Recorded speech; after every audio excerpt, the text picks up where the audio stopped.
naa ni temps bi du bariwaat mais fi may tëjee dafa am sama benn frère boo xam ne nattu daa dal ci moom may profité di ko masawaale muy Mortala Fall Sandaga donc mënu moon def émission bi ba tëj mas ay ndogal tàbbi ci kawam muy lakk boo xam ni macha allah dafa metti trop mais nag yàlla ak ndogalam jaam ak pexeem te lépp a gën dee te yàlla du teg mukk jaam lu mu attanul lépp lu mu la teg rek dafa fekk ni attan nga ko Mor nag il a beaucoup contribué ci suma carrière moo tax bu ma toogee tey damay profité ci sama voix di ko wax ni courage mon frère lii yàlla moo la ko teg te amaana daa am lu gën a kawe lii lu mu lay dencal chéri àjjana sénégalais yëpp ñu ngi lay masawu monde entier ñu ngi lay masawu ndax yow macha allah teral nga ku ne Mor lii tàbbi sa kaw kenn yéenewu la ko ndax boo waxee Mor ñu ne baax yaru et puis lépp lu mu am mi ngi koy contribuer waat ci biir dëkkam jël ay xale di leen liggéeyalu di contribuer ci développement dëkk bi bërki démb lakk bu metti dal ko donc Mortala Fall ñu ngi lay masaw bu baax a baax a baax di la ñaanal leneen liy ñëwaat yàlla na dàq li nga weesu jërëjëf mon frère et courage. merci beaucoup la presse jërë ngeen jëf. félicité ci li ngeen xam ne yéen a ngi koy teg benn pas en avant ci seen carrière musicale bon. yaakaar naa ne question bi may njëkk a posé moom waa Goli Goli Events ñoo ko moom pourquoi le choix de Sidy Diop parce que ñëpp xam nañ ne Mario Mbaye ak Sidy Diop daanaka benn lañu yàgg nañu ànd muy gunge Sidy Diop ci carrière am yàgg na ko dimbale ba zénitam beeg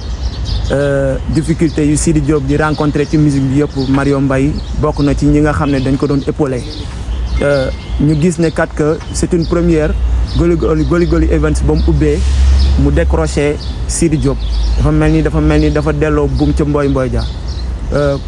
lu ñu leen di laaj la première question mooy pourquoi le choix de Sidy Diop te bëri nay artistes yi nga xam ne ñoo fi nekk talent yam moo ko wane wala ndax da ngeen gis ne vous êtes des amis proches moo tax ngeen bëgg décrocher Sidy Diop en premier temps voilà waaw deuxième question bi bon dama koy laaj Sidy Diop bon gis nañu événement Zénith bi réussir na lool waaye dafa mel ni dafa am sarax bu ci génn ndax événement bi nga xam ne moom ngay jëm muy Maroc c'est un événement de haute envergure internationale ñëpp dañuy xaar Sidy Diop mu def fa exploit bu mag comme ni mu ko defee Zénith ndax sóoraale nga li nga xam ne mooy jumtukaay yi war pour ngeen réussir événement bi à temps parce que Zénith bi ngeen duggoon amoon na problème mu timing te ñëpp seetlu nañ ne fin bi fête bi neexoon na trop waaye finalité bi nga xam ne lu ñuy wax lu duuf ci ñag bi xajul ci cin bi voilà ndax préparé ngeen événement bi togg ko à temps. troisième question bi ma lay posé aussi mooy Sidy Diop ñëpp dañ ne Sidy Diop kañ lay changer répertoire am parce que ñëpp gis nañ woy yu neex yi nga doon woy ba léegi yooyu ngay woyaat album bu mujj génn na ndax commencé nga nekk ci album bi parce que son yu neex nekk na ci dama la nopp rek la ñu dégg mais am na yeneen titres yoo xam ne yaakaar naa ne c'est vraiment intéressant Sidy Diop ñu gis ko mu joué ko en live. waaw merci beaucoup mon frère Mass donc su ñuy commencé première question bi jumtuwaay. parce que ni loolu. waa Goli Goli dinañ ci ñëw. parce que ñoom ñooy équipe bi nga xam ne ñoom ñoo ma fay jiitu donc ñoom ñoo may gën a maîtriser terrain bi artiste bi boobu day nekk fii répété ak ay musiciens am concentré wu ci événement bi donc ñi jiitu ñoom xam naa ni dinañ ci gën a jël seen matuwaay ñi nga xam ne ñoo dem signer contrat salle bi xam nañ Sidy kañ lay yéeg ak kañ lay wàcc te am naa ci yaakaar question bu intéressant la dinañ ci bàyyi xel pour nga xam ni vraiment même lu duuf ci nag li bu xaju ci cin bi mais ñu jéem a fexe la tout ba xaaju nag bi dugg ci donc dinañ ko fexe troisième bi mooy. par rapport ak sa répertoire. sama répertoire album bi. waaw xam nga album moom dañ koy def ndànk-ndànk comme ni ñu ko liggéey studio parce que album bi ñëwuñu rek woy ko tey mu enregistré ko tey génne ko tey dañ ko def ndànk-ndànk album la boo xam ne liggéey nañ ko plus de 3 ans ñu commencé ko studio Lamp Pikine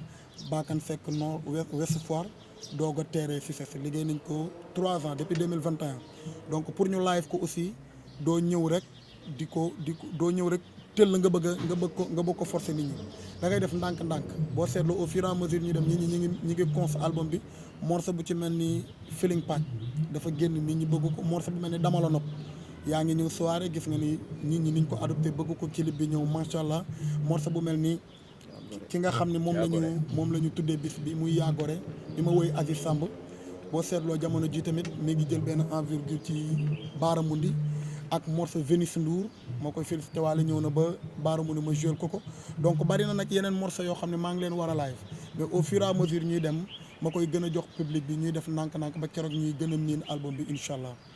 Khalifa, le choix de Sidi Diop, c'est ma question pour Goli Goli. Pourquoi le choix de Sidi Diop? Ok, ak système d'organisation. Ouais. Voilà, déjà, wolof day faral di wax naan ragal féete day xañ a wërsëg. Je pense que dans l'introduction j'ai été clair ma ne leen Sidi du waykat bëtu waykat laa koy xoolee maanaam su ma nekkoon ku mën a def nii mu nekk waykat bi gën a mag au monde et j'assume dama koy def. walaay dëgg la. comme yàlla dafa dogal ci événementiel laa nekk wàllu woowu laay njëkkee mooy premièrement deuxièmement je le répète bi ñuy baal Sidi nee naa la boobu mayee junni bëreegul maanaam ay 2000 ngay am 3000. dëgg it kon bu ñu demee ba mun a am lu ñu moomal suñu bopp mu lew ñu dong ñu di ko may ak fierté kooku suñu xëyee teg structure war ci liggéey muy domaine am mënuñu ko jéggaani dem ci keneen. je pense que côté boobu mais ça veut pas dire que ni Goli Goli égal Sidi Diop non Sidi Diop artiste la suba noonu la Goli Goli mën a xëyee. indi benn Wally Seck wala benn Bass Thioung wala keneen ak keneen ne Sidi yow lañ def invité d'honneur. pourquoi pas. pour mu nekk lu leer donc premier événement la te benn événement la benn artiste ko mën a jouer moo tax ñu def ko Sidi Diop mais Goli Goli est là pour tout le monde je pense que ni côté boobu xam naa ni dina leer na. concernant l'organisation dina bàyyi Diagne peut-être mu dugg si wala ma bref ak leen. xam nga événement boo waree def Dakar Casa du Dakar Kaolack première équipe bi ñu njëkk a dem pour def cible salle bi et tout. repérage yu ndaw yi. équipe bi njëkk a dem rek je pense qu'on était 6 Doudou Faromaren Matar 6 personnes nga jënd ay billets avion réservé ay hôtel fay lekk fay naan pendant une semaine ñibbi si Matar nañu xool leen salle bu gën a nangam bii ñu delluwaat avec une équipe boo xamante ne mën naa ni deuxième bi moo ëppoon dañ ko yokkaatoon plus de 10 personnes nii ñu waxee yéen bu ñu paree ci conférence dafa waroon a nekk suba mais tey si guddi dañu def Goli Goli ak suba teel dañuy war a dem pour eggale ji liggéey bi. ce qui veut dire que ni kon bu dee wàllu organisation rassurez-vous incha allah rabbi dina am parce que bu ñuy seetaan Zénith pour après Zénith lu war a xew ni ñu ko war a xewalee moo waraloon loolu. mooy lan moo nekkoon organisation Zénith bi lan moo parfait woon lan moo manqué woon loolu dañ ci tirer leçon ba nga xamante ne daf ñuy permettre bu ñu ñëwee Maroc ci leneen la ñuy wax. macha allah ndax kii di événement di personnel di équipe donc xam nañ ni que ni minimum ku war a dundal benn nit rek yomb nga war a recevoir minimum orchestre boo xamante ni doo bëgg ñu xiif doo bëgg ñu mat liñ bëgg bu ko suñu borom defee maanaam heure bi ñu añ seen kër ñun balaa boobu lañ leen jox ñu añ